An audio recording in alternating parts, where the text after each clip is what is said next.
match. India have won the series. They're going to get back for two. India at home. Lords goes wild. Hello and welcome to a new episode of the 81 All Out podcast. This is your host, Siddhartha Vaidyanathan, and I'm joined today by the regular crew, Mahesh, Ashoka, and Kartikeya.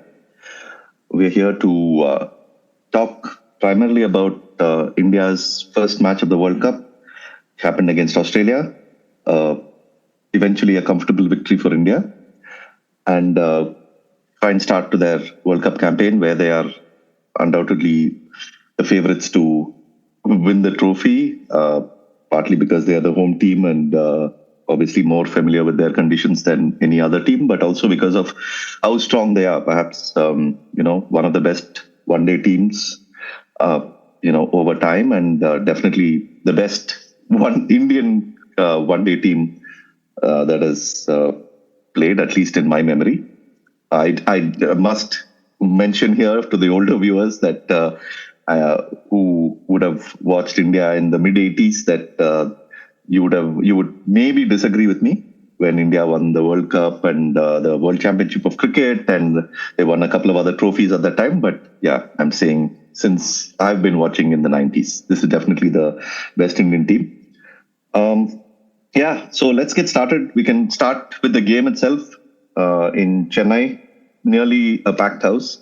Nearly, I must say, because there were some people mentioning how even in Chennai, even with India playing, even against India, when it is India-Australia, there are still some empty seats doing the rounds. So yeah, knowledgeable fans have obviously let us down as usual. But in all fairness, it was a great atmosphere. It was a good match to watch. It was went back and forth for a while. I mean, Australia started well and then had a pretty good partnership there between Warner and Labuschagne, then fell apart to India's spin trio.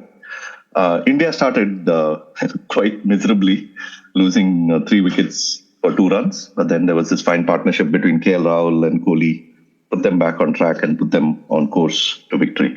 And very good batting, I must say. And the pitch, wasn't as bad as it was thought to be. If you saw the scorecard, you might think that the pitch was doing all sorts of things, but I think some good application was required to navigate through that, and India did that. Anyway, we'll also speak a bit about general early impressions of the World Cup. Of course, there's been quite a bit going on. New Zealand's victory against England, and then South Africa piling on 400 plus. Bangladesh doing well against Afghanistan, and Bangladesh looking good, especially in conditions that favor spin. And we've also had a few other teams show Pakistan beating Netherlands and so forth. Yeah, Mahesh, maybe you can start the game and anything in general if you want to mention. No, before Mahesh, we have to say one thing and then we'll give it to Mahesh. Justice for Ashwin. If Ashwin had hit the winning run, then that would have been the ultimate justice for Ashwin. But he couldn't get a chance to bat. But nature is healing, man. Nature has started healing after a long string of injustices. Finally, the man is back and he came back. You wait when there is next game, when he will be dropped, then you will come back. Injustice. Ashwin dropped. They have done this again, and all you will come and say, wait. So let's give this some time to play out. We should celebrate while we can, and that too in Chennai. Why not? Talking of the crowd, let's just first address that. I think in the first half of the game, it was quite empty, actually. So many stands were empty.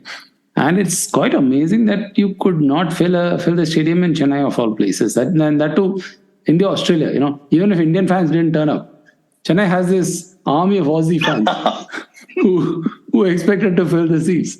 So, knowledgeable Aussies. The knowledgeable Aussie fans who are Indians, right? They're not, like some spiritual Aussies. Yeah. So it was quite shocking. And again, yet again, it kind of goes on to show how shabbily this whole ticketing fiasco has played out. In fact, while that was happening, they released some tickets for the India-Pakistan game, right? I mean, how are you expected to plan for it? I mean, wait. You are going too far ahead. They released tickets for India-Australia game during the India-Australia game. Sorry, I wasn't aware of this. Goodness. I mean, somebody did mention that. I wasn't sure if they're mentioning it wrongly. Like, I thought they were referring to India-Pakistan game. They released that as well, but they released India-Australia game during the India-Australia game. So this is just-in-time philosophy. Oh, This just in is- time. Oh, they've misunderstood what is efficiency. They're like, okay, Yeah. in Japan, just in time is efficiency. So let's release just in time. No. See, this is Chennai after all. Okay, this is the Dhoni model of ticketing. Basically, till the last minute you have to wait, They'll take it and deep. then you can take it deep. Chennai is also the land of Hyundai assembly line. So worst behavior. Yeah. No, I mean, Anyways. this ticketing thing is going to be like a complete, there's going to be a theme through this World Cup. I won't be surprised if we see empty seats in a World Cup final. Man. I mean, this is the level to which these fellows have messed up this whole thing. Anyway, just in Singapore alone, the number of people that I know who've been looking for a ticket who couldn't get it could have filled the Chennai stadium. Imagine the rest of the world. It's unbelievable how you could not fill the stadium for that. Anyway, but I was so happy to see a beautiful camera panning all over Marina Beach and showing all the beautiful parts of Chennai. It made me feel very nostalgic. So I miss being there, but I was quite pleased to watch it on TV. In terms of the match itself, I think it was a match that played out to India's strengths. I'm not sure if we can read too much into it. Like going into the World Cup, you guys did a preview in my absence, and I thought, okay, it hit all the right notes. And if India had certain weaknesses, it was a match in which none of that got exposed. And of course they had immense bowling depth to make good of the conditions that were favorable to them. And once you have a score of 200, even with 3 wickets down, I think this Indian batting lineup was going to chase it down. And they still had depth, right? Even with Kohli-Rahul and Kohli getting a bit of a fortune on a couple of occasions playing through. Even if one of them got out, they still had enough depth to come through it. And it doesn't help that Australia doesn't have enough spin bowling depth. I mean, of course, between Mitchell Starc and Hazelwood, they caused enough troubles with the new ball under the lights, but it is never going to be enough. Yeah, I think one of the things is, first of all, the weakness that we spoke about was the tail. We after number 8, Axar being absent at 8 is a sort of a bit of a blow, and 9, 10, 11 of course is anybody's game. Who knows what they are going to do at the day, but that is the main weakness that we spoke about. Is there anything else in your mind that also power hitting, right? India doesn't have real power hitting at the top, right? There is a tendency for the top order to kind of consolidate and play for long. Because the tail is weak, they have to make up for it. And on a pitch like this, that's not going to get exposed. On a pitch where the pass score is 400, that's when this weakness will get exposed. So it's still too early to say. But again, one of the reasons why I really like World Cups in India is that you get this sort of extreme range of scores and range of pitches that you witness. In some cases you get 400, in some cases you get 200, and both are sort of thrilling contests. Where do you see the pitch with a par score of 400? Par score of 400. I heard that. It's a flat pitch. Come on, you can if it's a flat wicket, you can score 400 these days, man. Yeah, the thing is, if you score 400, it's almost certain that you've won the match, man. You can't expect another team to chase 400 that easily. That's fine, but that doesn't mean 400 is beyond the realm of possibilities when you're starting to bat in a very flat, small ground, Yeah, sure. No, Just say Chinnaswamy, man. Just say Chinnaswamy. And Chinnaswamy, yeah. Chinnaswamy. Yeah, no, yeah. The one thing that you mentioned is that, so far in the World Cup, at least what we have seen, we've seen quite a good range of pitches, I think. It's been, there's been South Africa against Sri Lanka that has, been a high scoring game. And you've also seen games like Bangladesh, Afghanistan, and other games where you've needed the depth of spin to really come through. And given the range of conditions you see, I think India have by far the biggest advantage, man. They have all bases covered there. If you give them a seaming pitch, they have 3 world-class seamers. You give them a spinning pitch, they have 3 world-class spinners. And then the batting, of course, goes till 8, which, even if you don't have power hitting, I think in a one-day game, compared to a T20 game, I think you can still, it's still okay. So, yeah.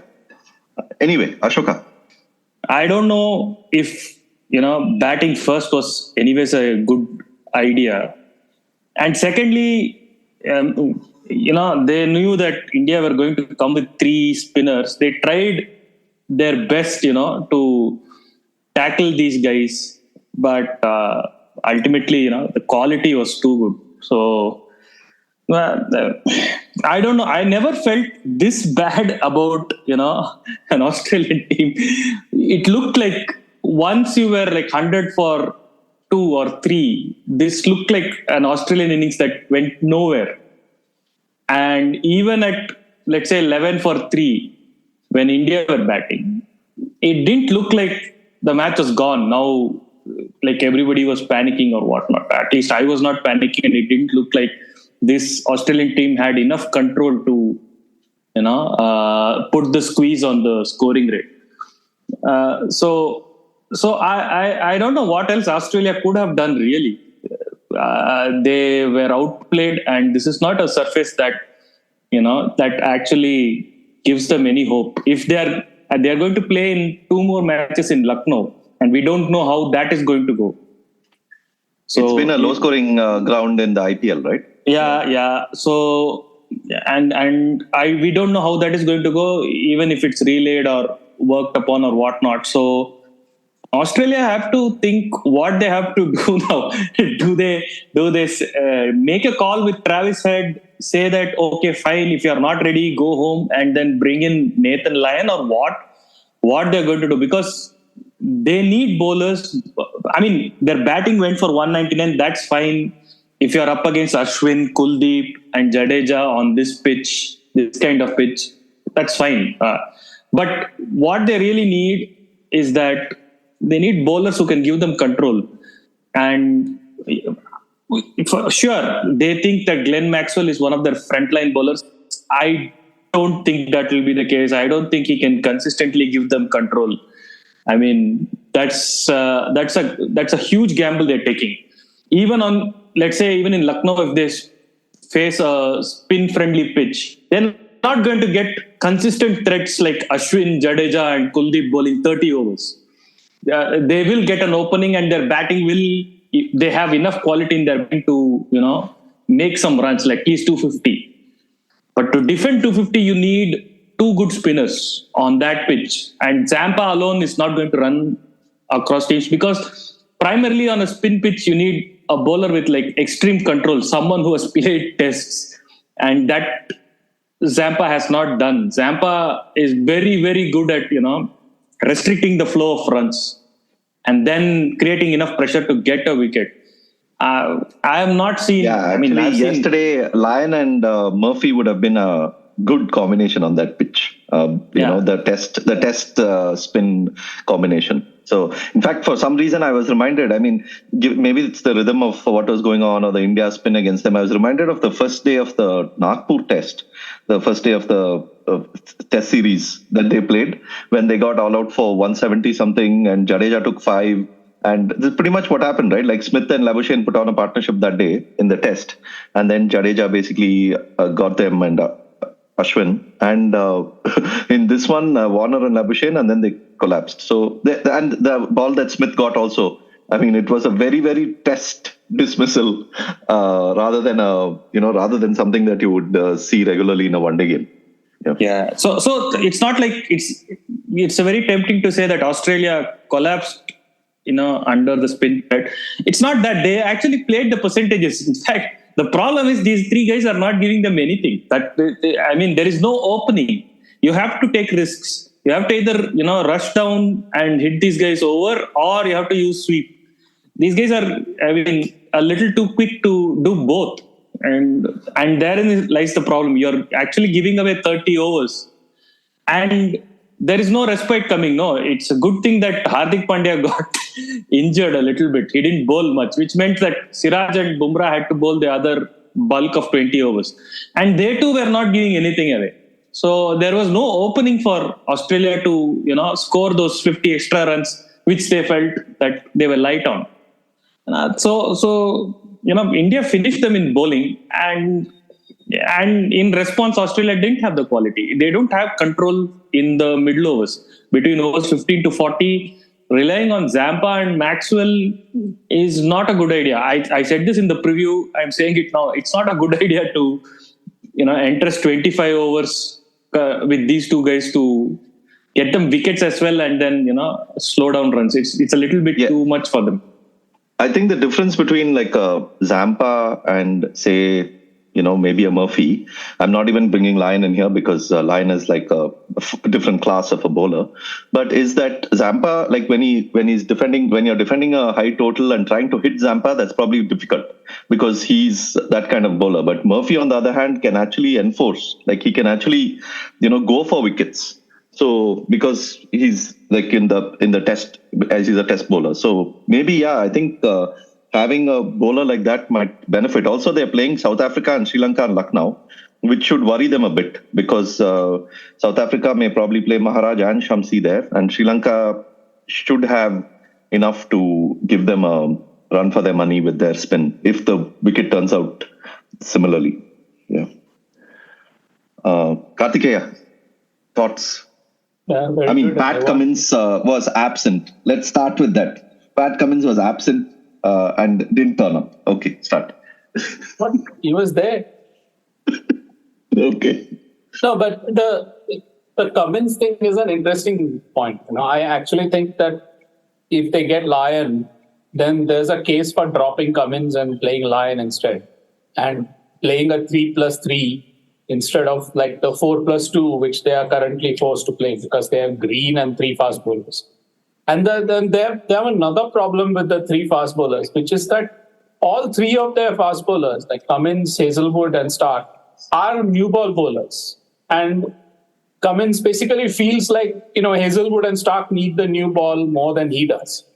But Cummins himself, as Gideon Haigh mentioned, he's the greatest first change. He's the greatest first change bowler of all time. Yeah, but in the one-day game, I don't know that he knows, like he's worked out how to get wickets unless he can keep slips in, and with the first change, when you're bowling after the 11th over, there's always going to be a temptation to, push the field back. And when it's a 300 game, he's in the game because, he's not easy to hit.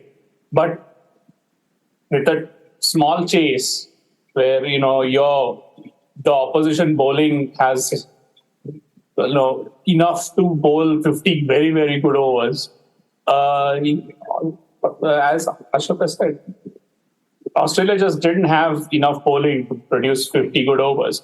Against most teams in most eras, that would not be a handicap. But against this Indian team in these conditions, in this era, that's a problem because they have nowhere to hide. And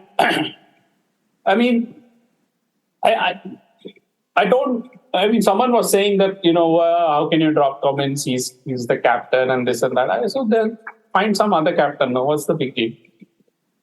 They have Steve Smith, no? They have enough captaincy options there. Yeah. Yeah. So somebody will do it. But it's as it is, what you have to do the toss and do some bowling changes, which are already decided anyway. So what?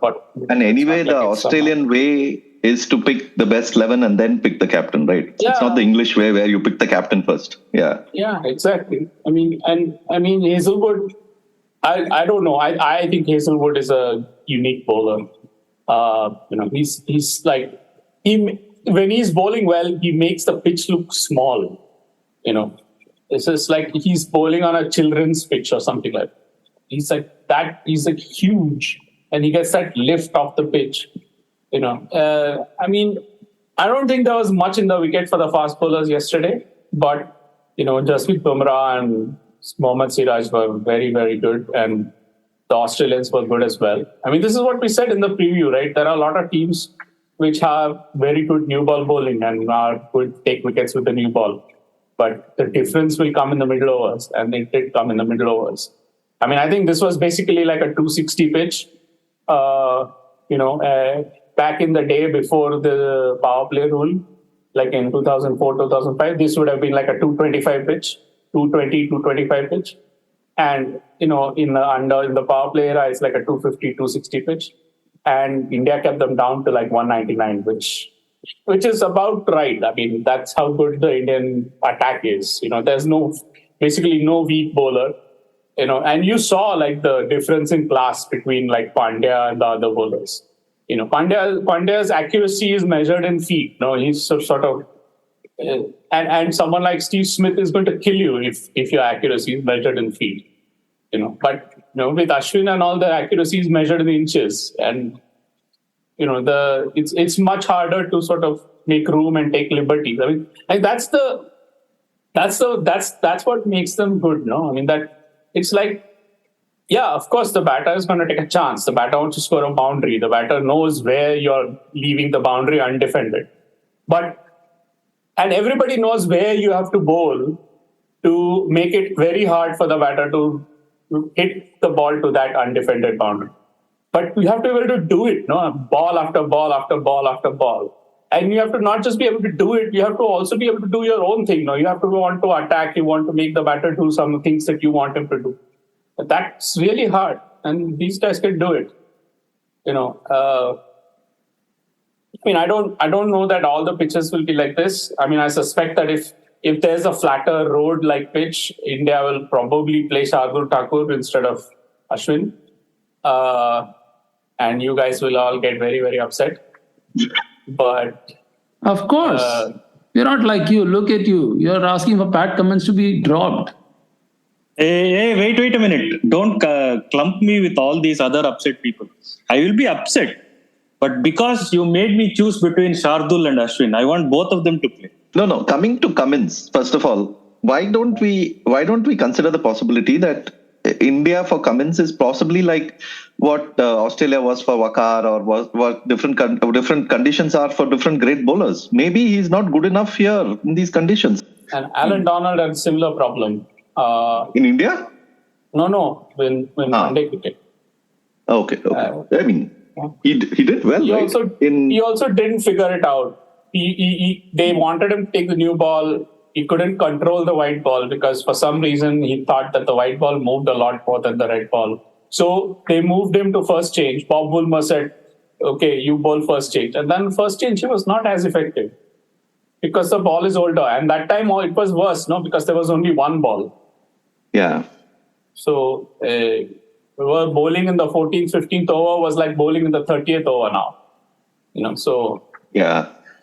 Which is the reverse problem they felt yesterday, right? I mean, talk about reverse problem. Because there was a brief moment where it looked like the ball may reverse. But then you have two new balls and then it's going to take that much more time for them to get reversing, right? And Stark and Hazelwood couldn't really do much with the slightly older ball also because it's technically not old. It's barely 20. I think the bowlers come out ahead and the new ball bowlers come out ahead in this bargain with two new balls.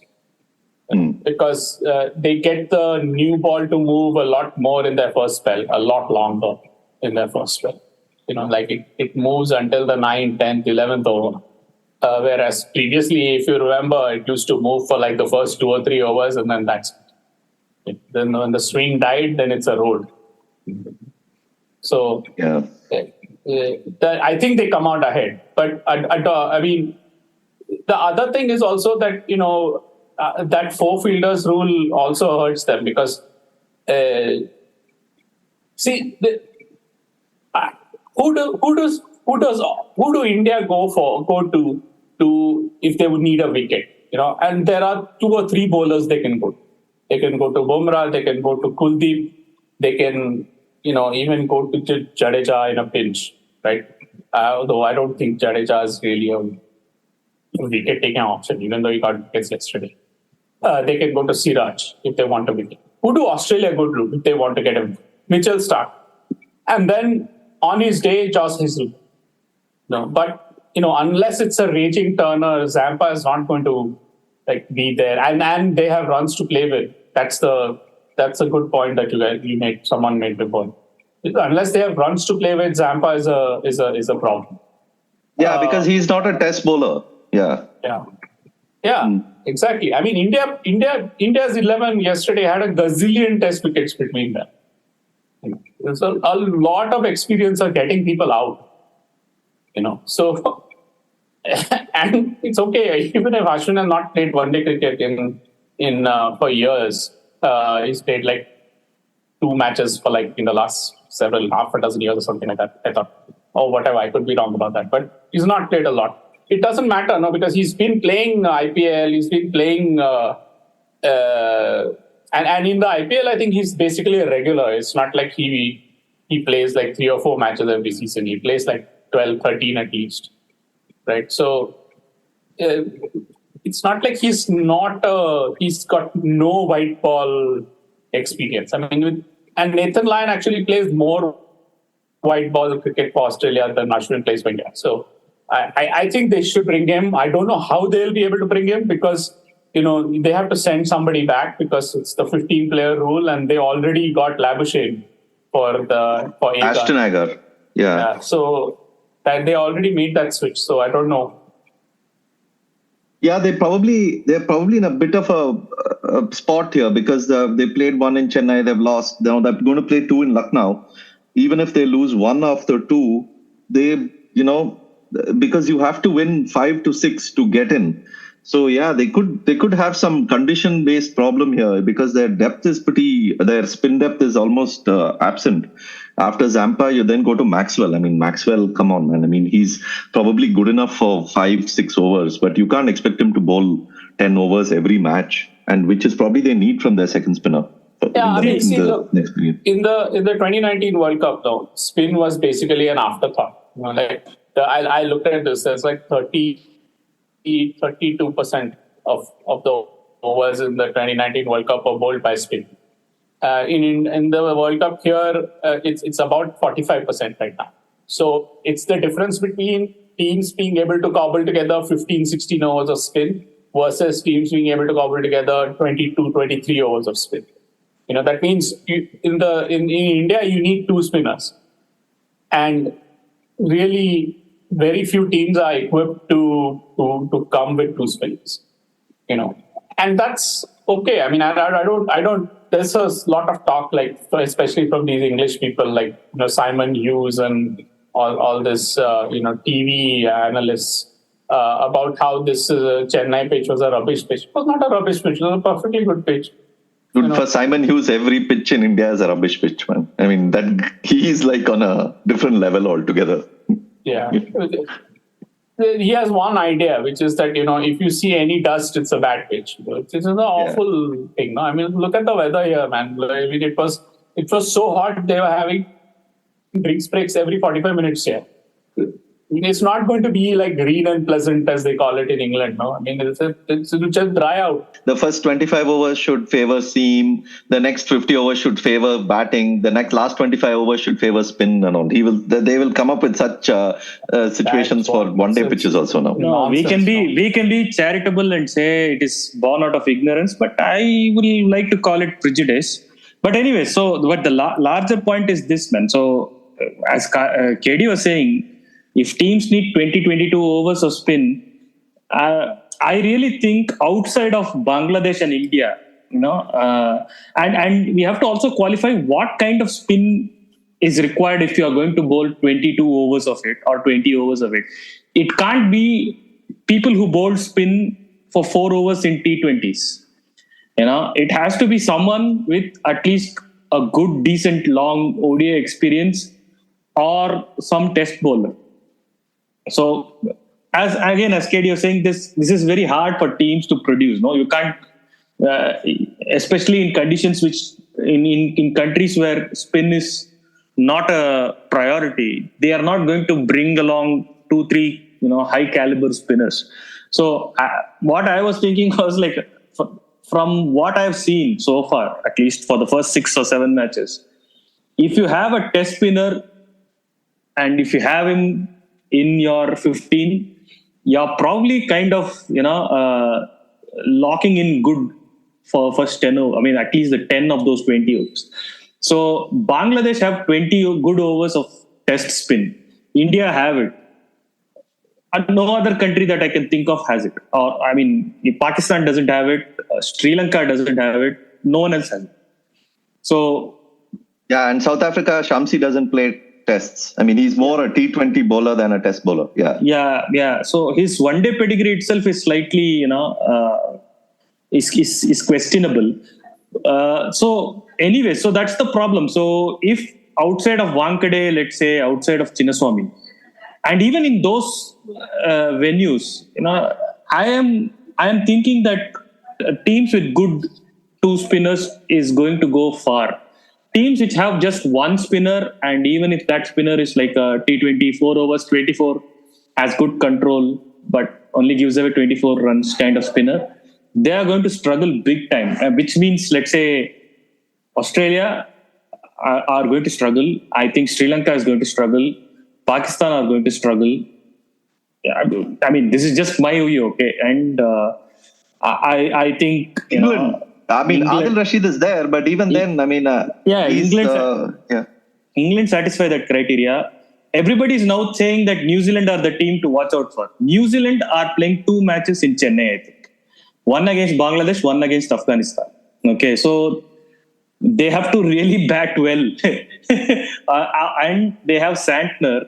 Yeah, they have Santner and they have 10 overs banked from him, basically. And they have Bolt, who's also... And Santner bowled beautifully against England. I mean, I don't know if I saw that spell. Oh man, he was really good against England in that. The way he was, it was almost like he has learned to be an Indian spinner now. He's bowling that well. I mean, in his conditions. Of course, Chennai is his home ground also, IPL home ground. So yeah.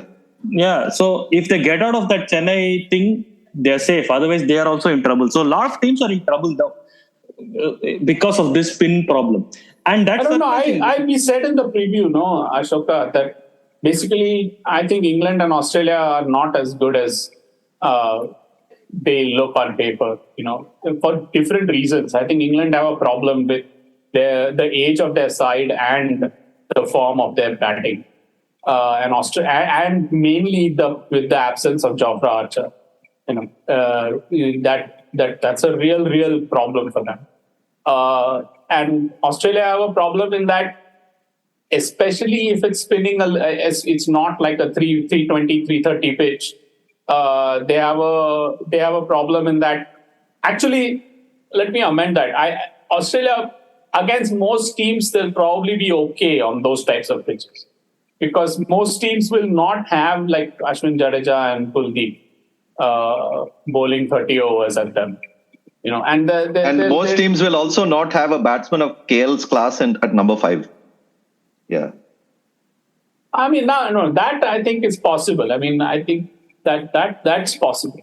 But I think the point, I think there will be parity between the bowling attacks in Australia versus most other teams in this World Cup. And then, the power of Mitchell Marsh and David Warner and all these people will come to the fore. And Maxwell is, going to come good at some point. I mean, he gets what? They all get 9 matches. I'd say he'll get like 2 or 3 scores. And if he gets scores, then Australia will make a big total. So,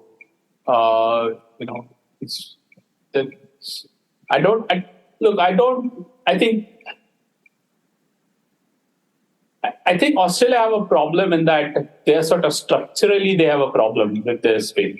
So against sort of the teams which are better equipped in the conditions, they have a disadvantage. This is why I think I have them as sort of my 5th team, which might sneak into the last 4. But who are the first 4 who are the 3 apart from India? India, New Zealand, South Africa, Bangladesh. Okay, yeah, that seems about what, I mean, that was pretty much the preview talk also, and it seems to have played out in the first 10 days. It may change. I mean, you have a couple of 300, 320 pitches and, it becomes a shootout and, some English player has a good game and makes like 170 or something and, it will suddenly look different. And it's also that, Bangladesh also, they are good, but I don't know. They seem to sort of be about, 10% less than other teams with the bat. So 320 game Bangladesh are in trouble. Yeah. You know why? Litton has suddenly run into a bad streak. Yeah, I know. I think it's because he called that player back, man. It is bad karma. It deserves it. The karmic reasons. But that's a good point. The fact that we're getting carried away with some of the early trends, but the point is it's going to be a long tournament, and then they're going to play around in different parts of the country, and you're going to have matches in which also, like, even for these conditions, for whatever Ashoka is pointing out as handicaps for a lot of the teams, it's not like everyone is going to play India, and so you take India out. Bangladesh has the spin, but it doesn't have the same quality of fast bowling, right? So you can't. The advantage for India is it has all the bases covered for a wide variety of conditions. This team can compete for a World Cup semi-final spot in England, Australia, India, West Indies, pretty much anywhere, which you can't say about many teams. But that's also their disadvantage. Part of the reason why they cover all their bases is because, they have such variety, but in some ways they also play it safe, right? And that... Asha, Mahesh, all of India's ability to cover all their bases, it rests on one extremely fragile pivot, and there's only one of those pivots. Yeah, if you don't have Hardik Pandya in that lineup, then all the balance goes off. Then they have to make compromises in the bowling, and then they have to make compromises in the batting, or else they have to basically bite the bullet and say we will play with only 5 bowlers. And this is it will be actually quite interesting, although I hope it doesn't happen, what they do if Pandya has to miss a game or two. And with this, I don't know, man, it's very, very likely, I had dengue and now I just like me, Shubman Gill has also got dengue. So that's... So you're saying Shubman could be out for longer than expected? Well, he's out for 2 games, definitely. I think it's a stretch. Like, even after he's recovered from the dengue, like the cycle is like 7 to 10 days. Even after he's recovered, it's not like he stopped getting. He recovered from dengue yesterday and he's fit to play a one-day match today, man. There has to be some conditioning, He has to get some strength back because it weakens you. It's the point is, it's not like an injury, It's not like something he did. He got bit by a mosquito. Like what?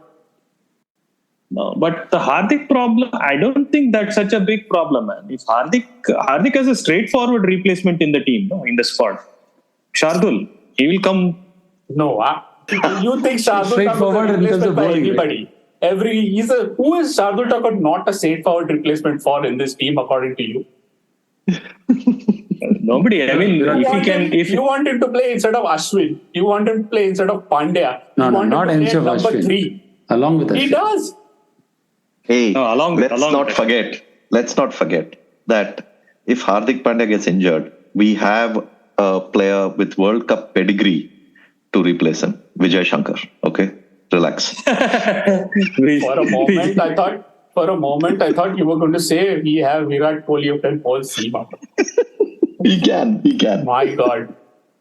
He'll go for like 17 runs in an over every time, man.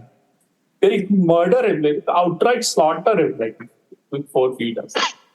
But at least it'll answer the plea of so many fans who are saying, what happened to the good old batsman who could bowl a bit? Yeah. This is what would happen. What happened to good old batsman who could bowl a bit is that, can we get someone to fill in a few overs, went out with the new power play? Yeah, basically Australia are realizing the problem. No, the batsmen who could bowl a bit are coming and not bowling well enough. So... Yeah. No, so on the Hardik sort of point, right? I kind of agree with you that India could take the chance of just playing 5 bowlers, but again, even with that, they have the bases covered for them to, like, in a tournament where they're playing 9 games, they still have enough buffer to go through to the semi-final. Their depth is so strong that they are a favorite to go to the last 4 in pretty much any part of the world. But of course, that's also the Hardik question comes when it comes to like a one-off match, but that is with or without Hardik, that's going to be like a one-off match, right? If power play, power hitting is a problem, or lack of depth in the tail is a problem, or the seam bowling all-rounder is a problem. Let's say 3 identified problems for India. That can come to bite you in any of the round-robin matches, except that you don't pay a very heavy price for it because they have enough depth to come back and win the rest of the matches, right? But in a one-off, it's a one-off. And, that really is the only thing holding India back, right? If it's going to be like a best of 5 series or something, I think they have most bases covered. What I found interesting was that they think clearly that KL is the better keeper compared to Ishan Kishan. Now, that I would not have guessed, because Ishan Kishan actually is a keeper. Like, he keeps for his domestic team also. So,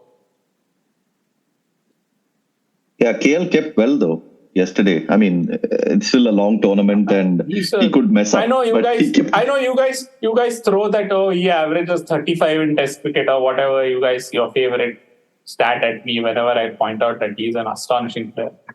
This is the guy who has Test hundreds as opener in 6 different countries. Yeah, and he's a middle order one-day player who's like, Jack Callis would dream of having his record.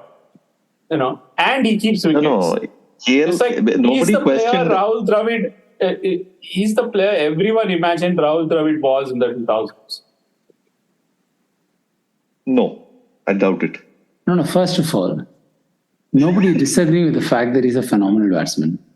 The problem comes that despite being a phenomenal batsman... What do you mean nobody? You? No. Hold on. There is an archive of this podcast. Yes, I'm telling you. I have never questioned his batting ability, just like I would never question Carl Hooper's batting ability.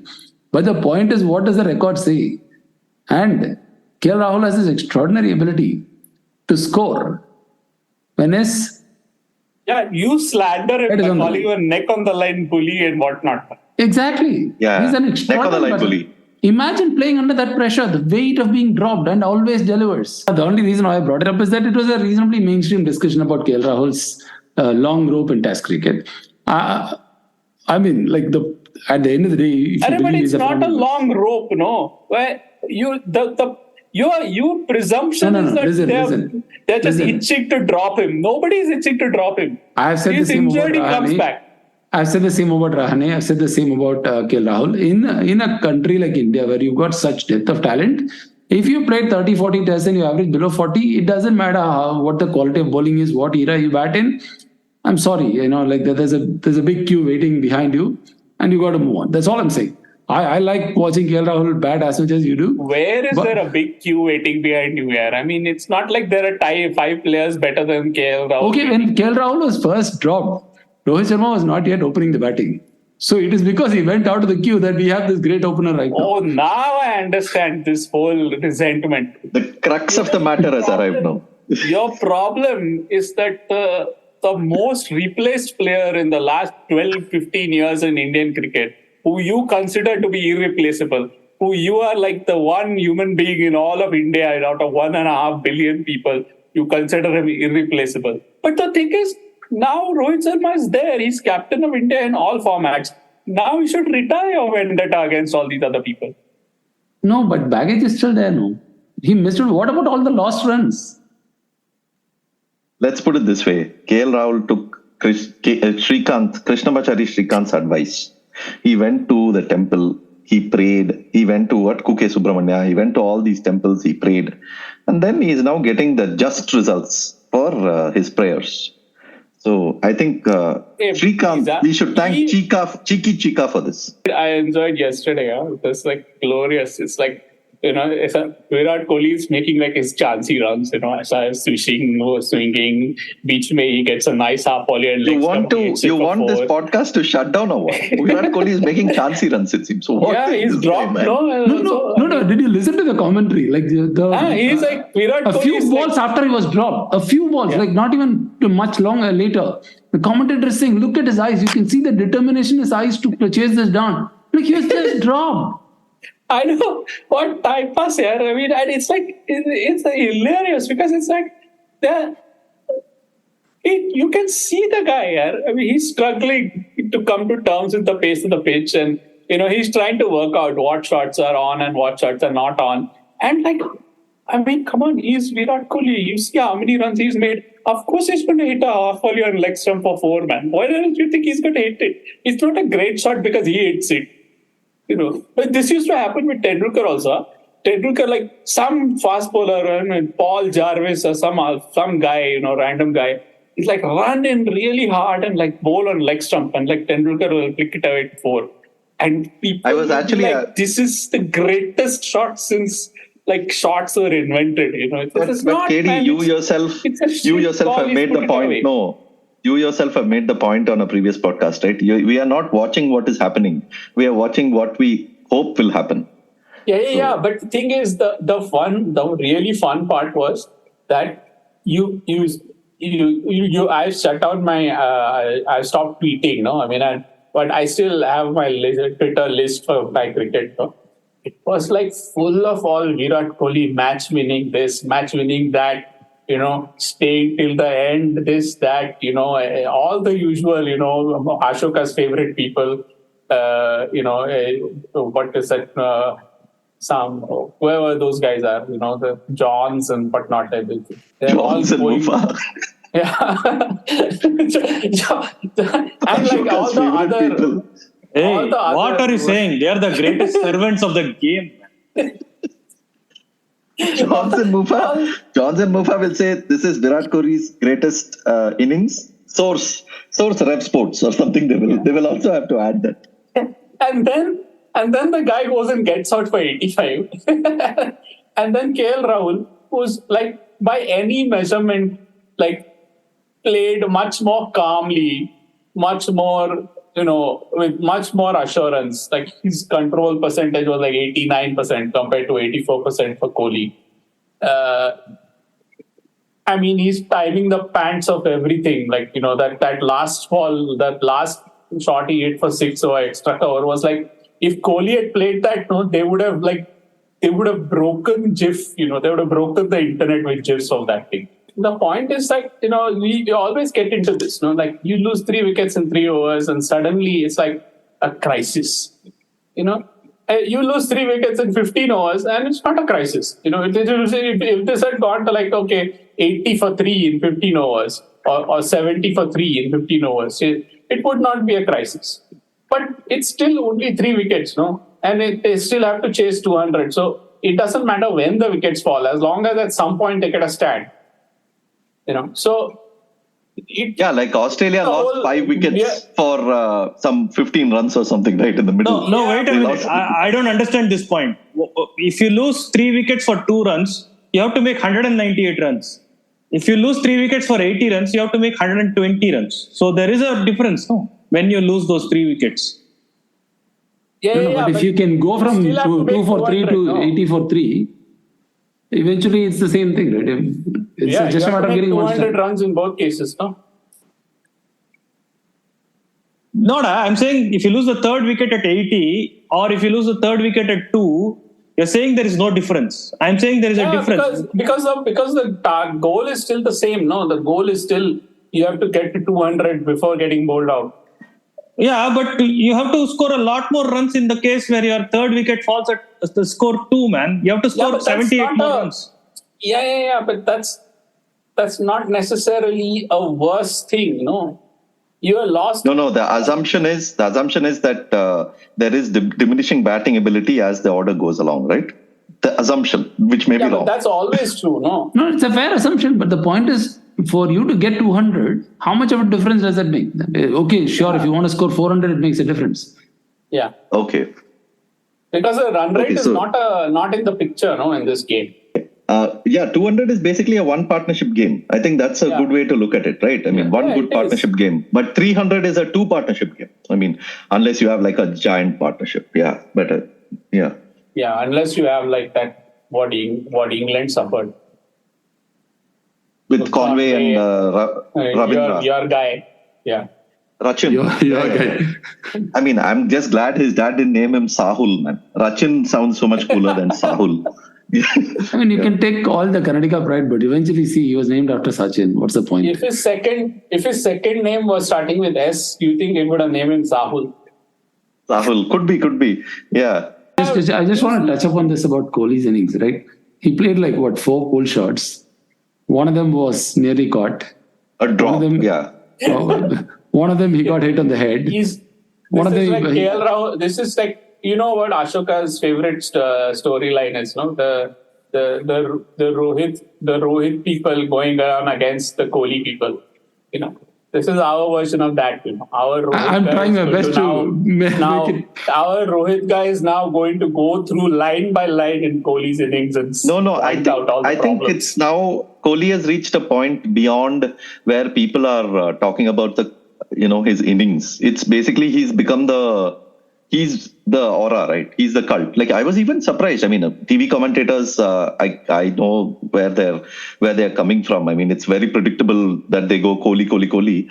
But even a observer like Michael Atherton goes on to say that Kohli is arguably the greatest one-day player of all time. And I'm like, okay, that is a serious argument if you want to have it. Because, I mean, well, he's great, but that doesn't just make him the greatest one-day player of all time. So I think it's easy to get caught up in the hype. I mean, he's great, no doubt about it. But yeah, it's also okay to observe how he played and that it was, not his one of his pristine ODI knocks. People think that the story that they are telling themselves about the game and the way they are making sense of the game is the game. It's not, no? So it's not like at 2 for 3. For example, forget 2 for 3. Look at the 2 for 2 and look at the shot that Shreyas Iyer attempted. He's basically trying to smash him on the rise through the offside. And most of the time he does that and he gets enough elevation and it flies over extra cover 4. That's why he averages 58 or 50 or whatever he averages in one day. Right? But the point is, they're not playing as though they're not going into a shell and playing as though, they're in trouble. Even they're going to play as though they're chasing 200 and they need to chase 200. And they're going to go for the runs because they have to basically, there's an element of not letting someone like Josh Hazelwood bowl. You have to, because if you let him bowl and if you let him sort of find that line and length where he gets the ball to climb at you from a length, then he becomes very difficult to play. So you have to force him to at least think about, firing in a leg stump Yorker every now and then. Which is why they take a chance, and to be fair to them, the field is set to invite them to take that chance. So it's not like they are, at 20 for 3, Kohli played that shot. It's not like, it was not a bad shot, no? And it wouldn't have been a bad shot if he'd gotten caught. But the point is, on another day, it would have been 20 for 4. And then what? People would have said, all the usual stuff. You would have had the usual, Anushka Sharma this, Anushka Sharma that, But this is why I think you have to sort of, it's not a story, it's a game. It's not a movie. This is a basic distinction which, really helps to sort of calm things down when you're watching. It's like every ball, there's a certain probability that the batter will get out. There's a certain probability that the ball will go for 4. That means that every now and then, one of those things is going to happen. Yeah, but then the problem is also memory, no? See, there is a certain cricketing memory that kicks in after that time. Like, because you have seen 24 memory is my contention. It's just an individual story. That's a narrative memory. That's not really cricket. Would be the... That's a good point. So I was, when the match was happening, when Kohli was dropped especially, my mind immediately went back to the 1996 India-West Indies game. Courtney Brown. Yeah, exactly. Ambrose, yeah. Relatively small score, India chasing. I think India gets 2 wickets down early. And I was thinking Sachin playing that and Courtney Brown dropping that catch. Yeah, sure. It's a top-edged hook, no? Something like it's that. Amazing how many people thought of that, because I thought of that. Then I got a message from my friend Hari, who thought of that and said that is actually a bad omen. Maybe India will go out in the semi-final because of that. Yeah. But I'm saying, but in our mind, sure, there is certain similarities over there, but it's also the whole story, right? It's about Sachin and Kohli. if it was not Kohli or if that was not Sachin, we wouldn't have made this connection, right? There's that the most iconic batsman of that generation versus the most iconic batsman of this generation. In a similar situation where India are like 2 or 3 wickets down, like we are connecting all these things like we do with the story. Like it's like MGR to Rajini to whatever, Vijay or whatever. Sorry, Katie, you didn't get the reference. But no, MGR to Rajini to Vijay to Dhoni. But you guys are complaining about a feature as an exception. This is how the mind works always, man. Mind makes stories of most of the things. Suddenly, when you tune into cricket, we'll have to keep facts in mind. We have to treat this as a game. It's not going to happen, dude. It's a. No, but that's not true, no, Ashoka. That's not true. When you're working, you don't treat everything in life as a story, no. I mean, people do become doctors and they do doctory and they become lawyers and they do lawyering and they become engineers and they do sums. Everything is not a story, no. This is a problem of entertainment, not of people. Of thinking about that the entertainment has to be a certain way, and it's also a question of, association, no? It's like when it's your team, then you start thinking of it in terms of, these types of, ups and downs, It's like Kurt Vonnegut has that famous, actually not Kurt Vonnegut, in literature, there's this idea that there are basically 6 story arcs, which cover pretty much every story ever told and every story that we tell ourselves. And this has to do with our cognitive makeup, etc., etc. That's another thing. But that's what we do.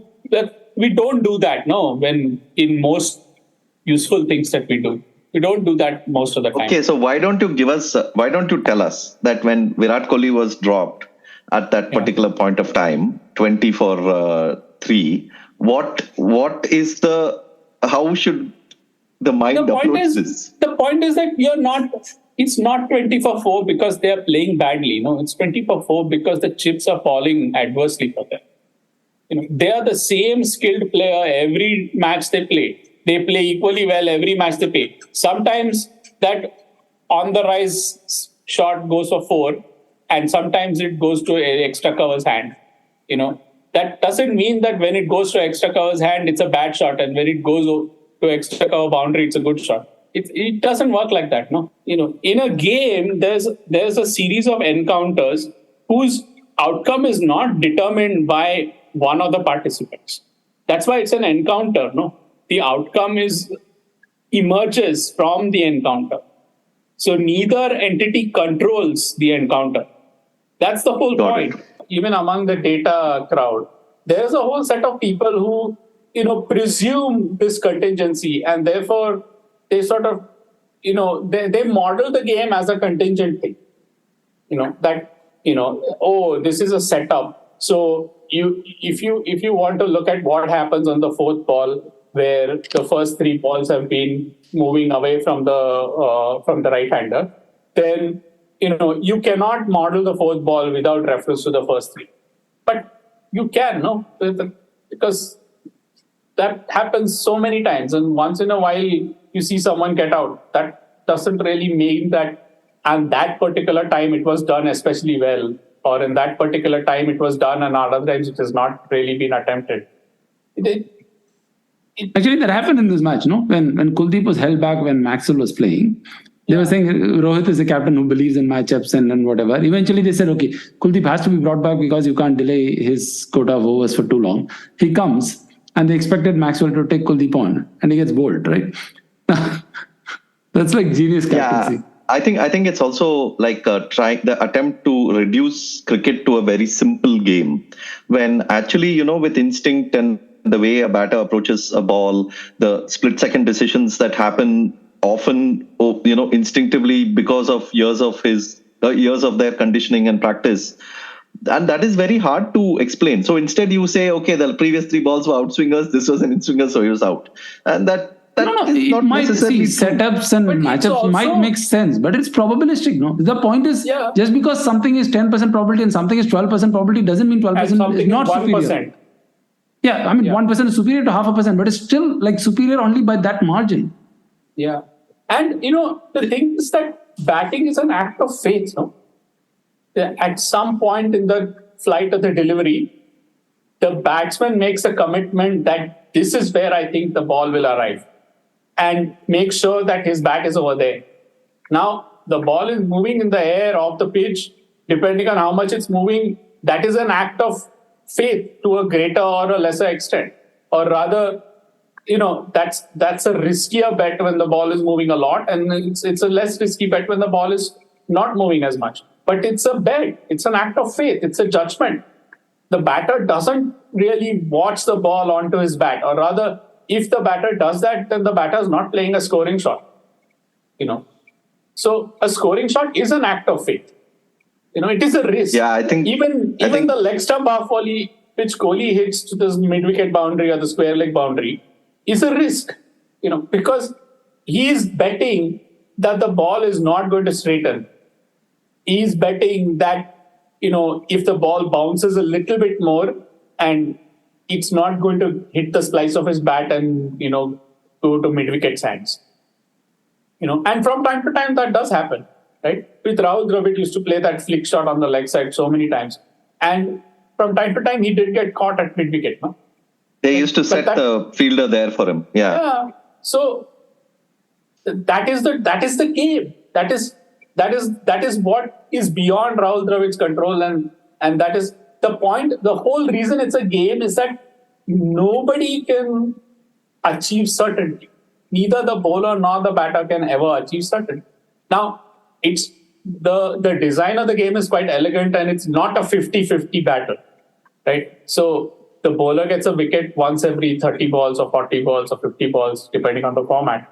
And the batter gets a boundary once every 16 balls or 8 balls, depending on the format, right? But it's not like the bowler is getting a wicket every other ball and the batter is getting a 4 every other ball. That would be a very different game, Actually, that would be a game that would be less amenable to these narratives. That would make it a game like baseball, basically. Yeah. But it's still a game, because you allow the batter to basically leave the ball.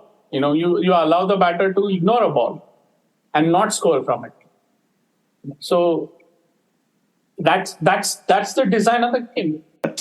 First of all, what I understood from this whole discussion is that you three guys don't understand cricket very deeply. That is okay. That not many people do it. But there is help. You can understand cricket at a deeper level, which is go to Ashwin's YouTube channel, watch the last 5 episodes that he has done with Harsha Bogle. In depth, they are explaining what cricket is to you guys. If you listen to those Kutti stories, you will understand what cricket exactly is. Not this game, probability, analytics and all that. This and all is like for if you're presenting some white paper to some college PhD degree, you can do all this. Okay. This podcast has now gone off the rails, where we are now talking about matters far beyond what we intended to get into in the beginning. Thank you for joining. Thank you, Mahesh, Ashoka, Kartikeya. We will join you. We will be hosting podcasts on a weekly basis during the World Cup. Plenty to talk about. Focus on India games, but also so much other things that are going on, the teams that are developing. And as we said, everything, it's all early days yet. So in another week or 10 days, who knows, this could well become a batters World Cup with 350 plus scores being posted. This could, you could occasionally have a seamer friendly pitch where somebody takes some fast bowler takes 5 wickets. So exciting to look forward to. And as usual, 81allout.com is our website. At 81allout is our Twitter handle. And I'll also link the books we have republished. War Minus the Shooting by Mike Marquesi is comes highly recommended. This was a book about the 1996 World Cup, and no better time for you to learn about that World Cup and read that book than now. With another World Cup happening in India now. I mean, that happened across India, Pakistan and Sri Lanka, of course. Marvelous book. There's also 2 other books that we republished, Cricket Beyond the Bazaar by Mike Coward and The Summer Game by Gideon Haigh. I'll link all that. And thanks for listening. We'll see you in about a week's time. Goodbye. India have won the series. They're going to get back for 2. India